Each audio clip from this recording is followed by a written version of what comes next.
حضرت مالک بن دینار 400 سال پہلے لکھتے، کہتے میں طواف کعبہ کر رہا تھا، کوئی وظیفہ پڑھتا، کوئی وظیفہ پڑھتا، ایک نوجوان دیکھا ہر چکر پہ درود شریف ہی پڑھ رہا، ہر چکر پہ درود و سلام، ہر چکر پہ درود و سلام۔ فرماتے ہیں میں نے بازو تھاما، اس کے 7 چکر پورے ہوئے تو میں نے نکال لیا، میں نے کہا تجھے اور کچھ نہیں آتا؟ کہتے کہنے لگا الحمدللہ، الحمد سے لے کر بناس تک سارا قرآن یاد ہے، تو پوچھ کیا پوچھنا چاہتا ہے؟ تو میں نے کہا تو ہر چکر پہ درود کیوں پڑھتا ہے؟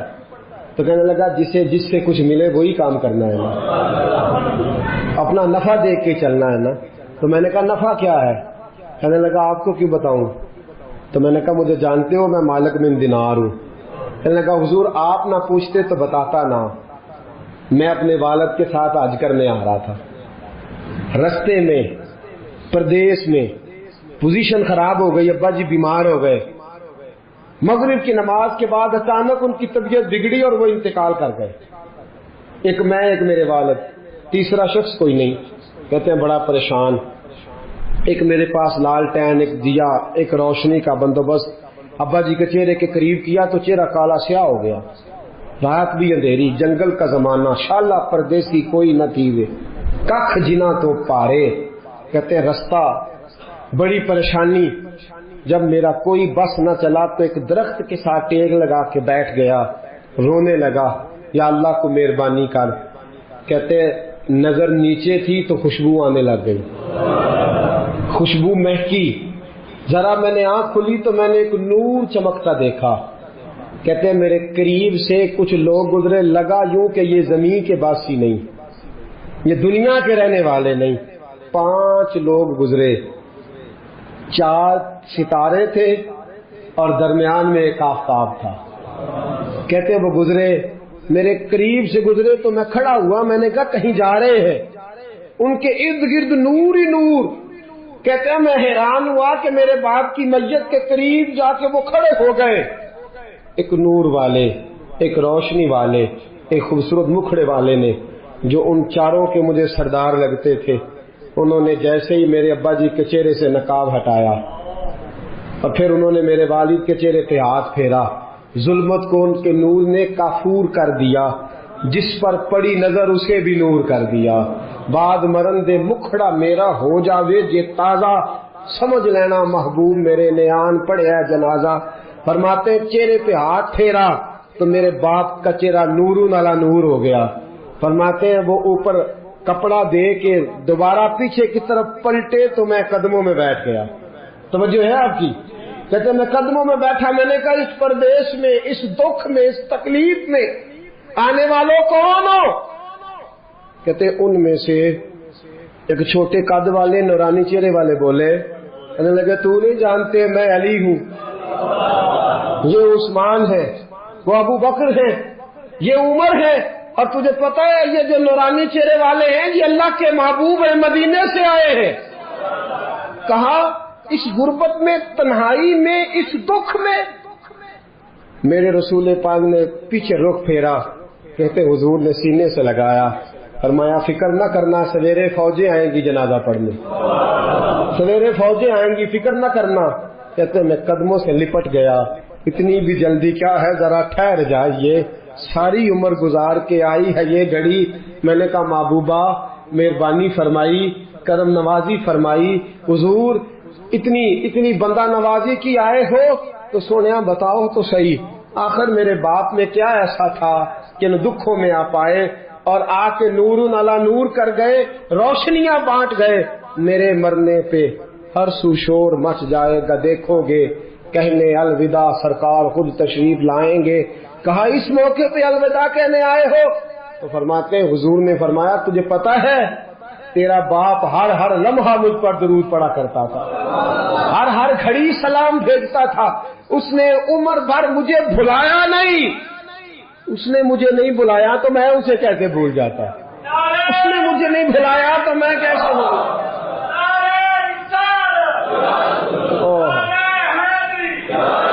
وہ شخص کہنے لگا بس صبح میں نے دیکھا کہ فوجوں کی فوجیں آئیں، فوجوں کی فوجیں آئیں، میرے والد کا جنازہ اٹھا تو خوشبوئیں پھیل گئیں، حضرت مالک بن دینار سے کہنے لگا کچھ تو سن سن کے پڑھتے ہیں، میں تجربہ کر کے درود پڑھ رہا ہوں، میں تجربے کے ساتھ پڑھ رہا ہوں اور میری نفس نفس درود پڑھتی ہے، میرا ایک ایک سانس درود پڑھتا ہے، میری زندگی درود پڑھتی ہے۔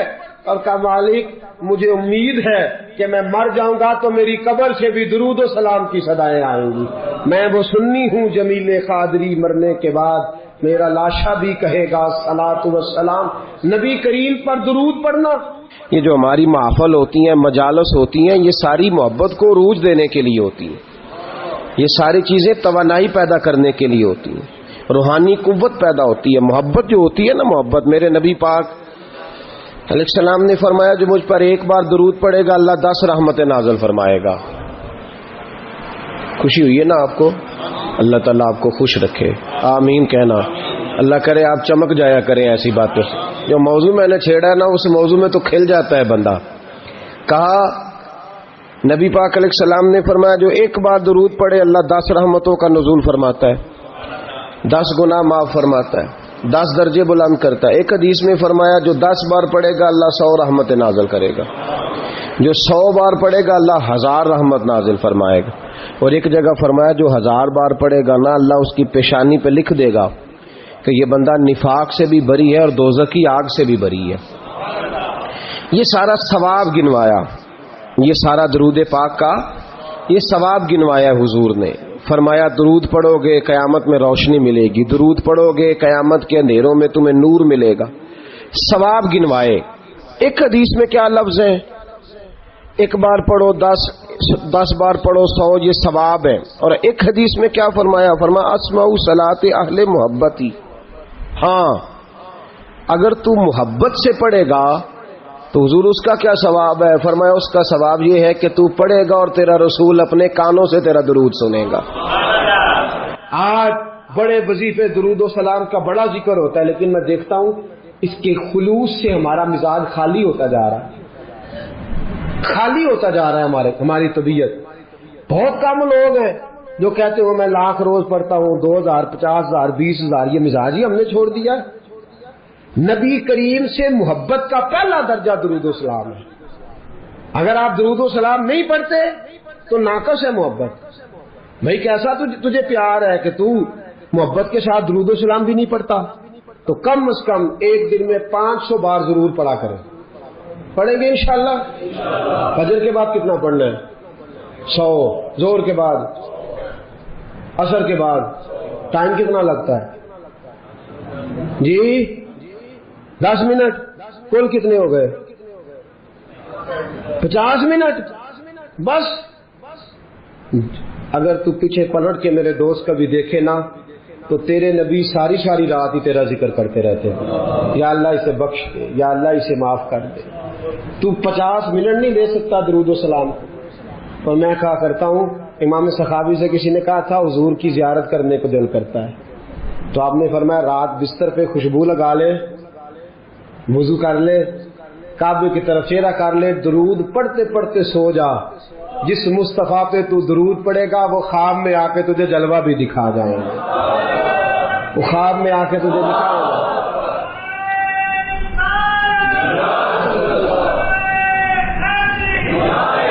علامہ اسماعیل حقی نے تفسیر روح البیان میں لکھا ہے قیامت کا دن غیبہ غیبی کا عالم نفسا نفسی پکارا جا رہا ہے، اعمال کھلنے لگ گئے۔ ایک بندہ ہے گناہ گار ہے، خطا کار ہے، اسی اشعار ہے، بھول گیا، خطائیں ہو گئی، ایمان سلامت لے کے گیا، آیا کرتا تھا مسجد، لیکن کسی گناہ میں بھی الجھ جاتا تھا۔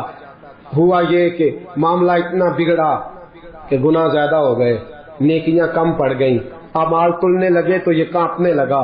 نتیجہ یہ نکلا کہ تو فیل ہو گیا ہے۔ فرشتوں نے تھاما، گھسیٹ کر جہنم کی طرف لے جانے لگے۔ حضرت آدم کی نظر پڑ گئی، باپ ہے نا ساری مخلوق کے، باپ کو تکلیف ہوتی ہے، نظر پڑی۔ حضرت آدم علیہ السلام اس کی طرف نہیں گئے، دوڑے واپس آئے، کہنے لگے یا محمد صلی اللہ، ہر نظر کانپ اٹھے گی محشر کے دن خوف سے، ہر کلیجہ دہل جائے گا، اوڑھ کر کالی کملی وہ آ جائیں گے، سارے محشر کا نقشہ بدل جائے گا۔ کہا یا محمد صلی اللہ، حضور نے کہا اے کل انسانیت کے بعد کیا ہوا؟ اب وہ دیکھتے ہو آپ کے غلام کو فرشتے گھسیٹ کے لے جا رہے ہیں.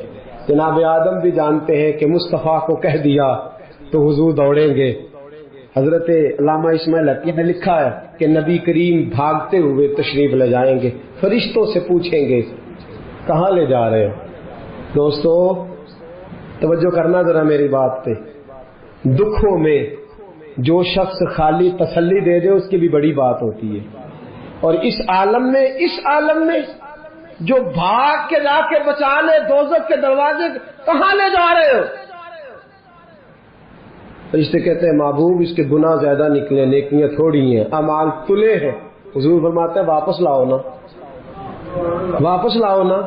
واپس لائے، میزان لگ گیا. محبوب نے فرمایا میرے سامنے تولو. جب تلنے لگے باقی ساری نیکیاں کرامن کاتبین نے لکھی ہیں.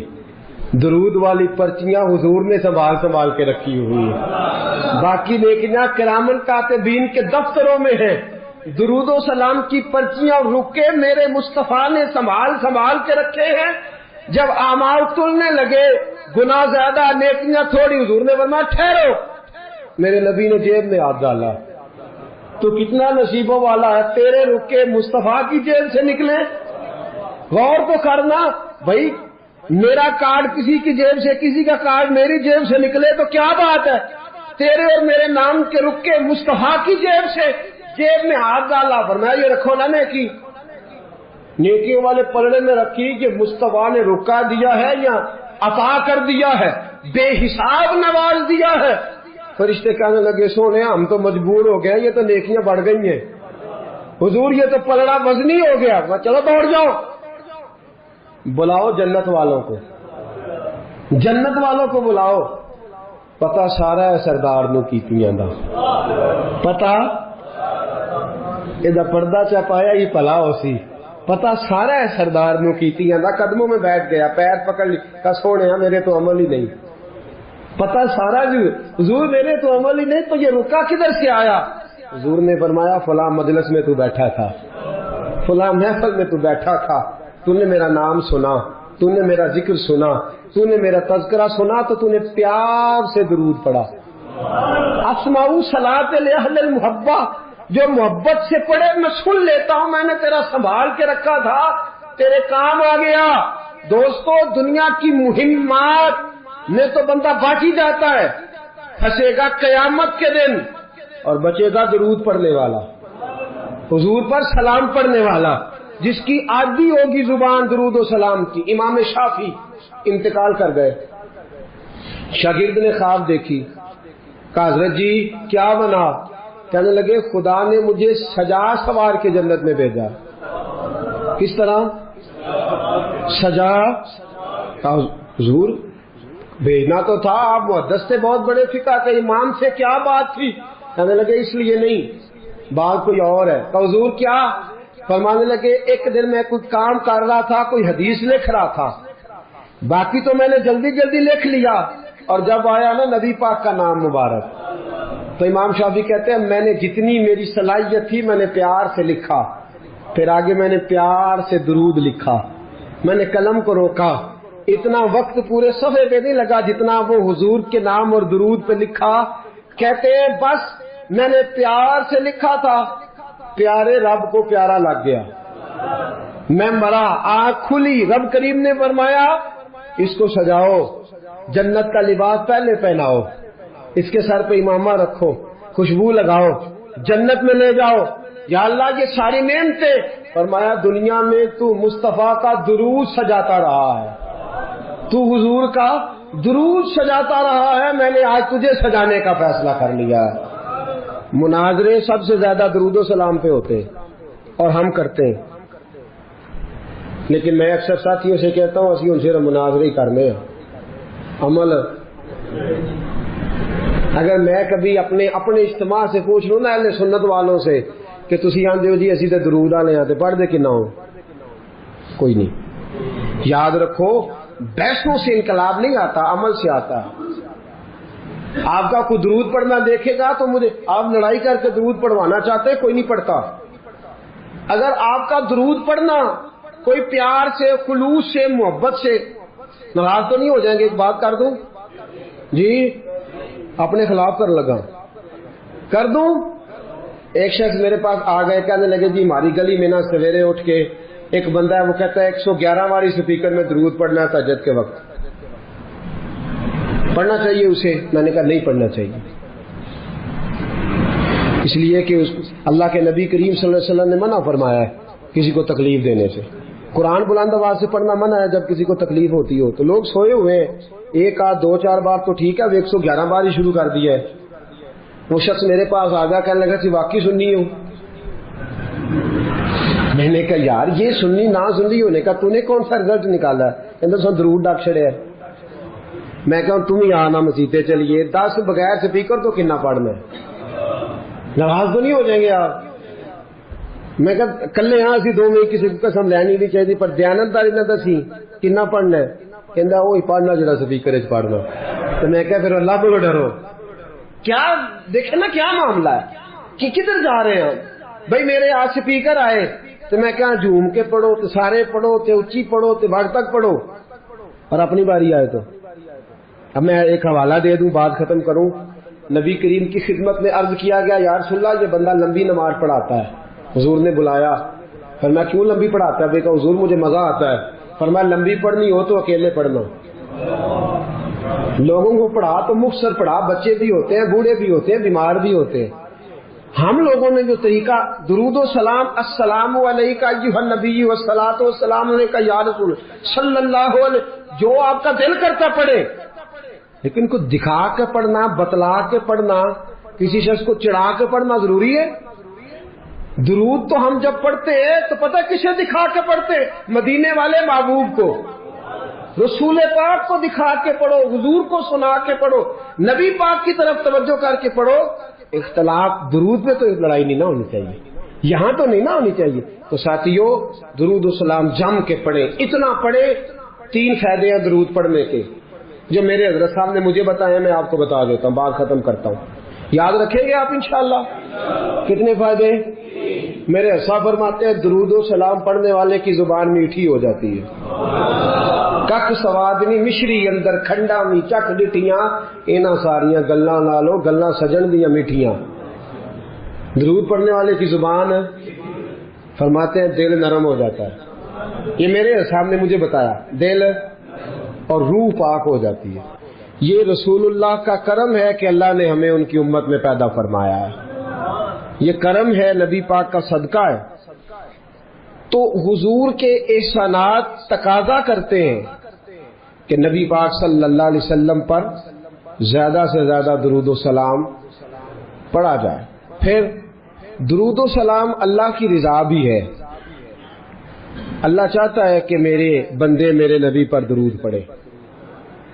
درود و سلام نبی پاک صلی اللہ تعالی علیہ وآلہ وسلم پر اللہ کی رضا بھی ہے، اور خود نبی پاک کی بھی رضا ہے کہ لوگ ان پر درود پڑھیں۔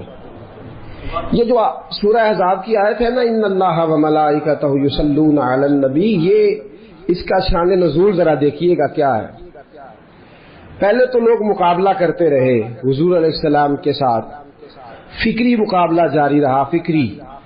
وہ کہتے تھے نہیں ایک خدا کیسے نظام چلا سکتا ہے، معاذ اللہ ممکن ہی نہیں، زیادہ لوگوں کی ضرورت ہے، بت یہ وہ باتیں ہوتی تھی۔ پھر جب فکری اور علمی جگہ پہ ناکام ہو گئے تو پھر انہوں نے تلوار کی جنگ لڑنی شروع کر دی۔ بدر میں تلواریں لے کے آ گئے، احد میں تلواریں لے کے آ گئے۔ جب وہاں بھی ناکام ہوئے تو شخصی اعتراض، جب کوئی بندہ کسی شخص کی قوت کا، طاقت کا، علم کا جواب نہیں نہ دے سکتا، پھر وہ شخصی اعتراض کرتا ہے کہ انجدہ ہے تو بندہ ہی نہیں ٹھیک۔ اب یہ کیا ہے؟ شخصی اعتراض وہ لوگ کرتے ہیں جو بڑے نچلے طبقے کے لوگ ہوتے ہیں، چھوٹے ذہن کے لوگ، کسی کی ذات پر اعتراض کرنا، اس کی شخصیت کو مورد الزام ٹھہرانا، یہ چھوٹے لوگوں کی بات ہے، چھوٹے لوگوں کی۔ جب کسی شخص کو آپ چھوٹی بات کرتے دیکھیں نا تو سمجھے خود ہی بڑا چھوٹا ہے، جو بڑی بات کرنے والا ہوتا ہے وہ بندہ بڑا ہوتا ہے۔ کفار مکہ نے کیا کیا؟ شخصی اعتراض شروع کر دیے، نبی پاک پہ معاذ اللہ استغفر اللہ الزام لگانے شروع کر دیے۔ اب میں ان الزامات کی طرف نہیں جاتا، وہ درد کا ایک معاملہ ہے، وہاں اگر بات چھیڑی جائے تو بڑی تکلیف دہ مسئلہ ہے۔ ایک بات صرف کرتا ہوں، ایک سب سے بڑا الزام یہ لگاتے تھے کہ حضور کی تو اولاد ہی کوئی نہیں، معاذ اللہ استغفر اللہ۔ پھر ایک بہت بڑا الزام یہ لگاتے تھے کہ انہوں نے 11 نکاح کیے ہیں، صرف 2 بیویوں سے اولاد ہوئی ہے، باقی جگہ پہ تو معاملہ ہی کوئی نہیں۔ پھر جب نبی پاک صلی اللہ علیہ وسلم نے کچھ مال غنیمت 5واں حصہ حضور کا تھا، تو وہ مال غنیمت کا 5واں حصہ حضور اپنے پاس رکھنے لگے، اس میں سے حضور نوازتے تھے غریبوں کو، مسکینوں کو، کہنے لگے پیسے آنے لگے ہیں تو انہوں نے بھی سمیٹنے شروع کر لیے۔ تو معاذ اللہ یہ الزامات، اب شخصی اعتراضات، ذات پر جب تنقید ہونے لگی تو حضور پریشان ہوئے۔ عام عزت دار آدمی کے بارے میں بھی کوئی شخص بات کرے تو اسے تکلیف ہوتی ہے۔ کائنات میں سب سے زیادہ عزتیں اللہ نے میرے نبی کو عطا فرمائی ہیں، کل کائنات کی عزتوں کے وارث رسول پاک ہے۔ ایک کونے میں مسجد نبی کے کونے میں روایت کے راوی حضرت ابو ہریرہ ہے، کہتے ہیں دونوں گھٹنوں کے اوپر یوں بازو لگا کے ان کے اندر سر رکھ کے حضور تشریف فرما ہے، مقدس آنکھوں میں آنسو کونے میں، اور نبی پاک نے جب چہرہ اٹھایا تو داڑھی مبارک سے آنسوؤں کے قطرے گرنے لگے۔ حضور کیا ہوا؟ کہا ابو ہریرہ دیکھ تو صحیح، کل یہ مجھے صادق اور امین کہتے تھے، کل یہ میرے نام کی مالا جپتے تھے، آج یہ مجھ پہ الزام لگانے لگے ہیں، ابھی جملے پورے ادا نہیں ہوئے۔ حضرت جبریل آئے، کہنے لگے سونیا رب فرماتا ہے یہ بکواس کرتے انہیں کرنے دے، ان اللہ وملائکتہ یصلون علی النبی، ان کو کرنے دے جو کرتے ہیں، تیرا رب بھی تیرے اوپر درود بھیجتا ہے، اور اس نے سب فرشتوں کی ڈیوٹی لگائی ہے کہ میرے نبی پہ درود ہی بھیجتے رہو۔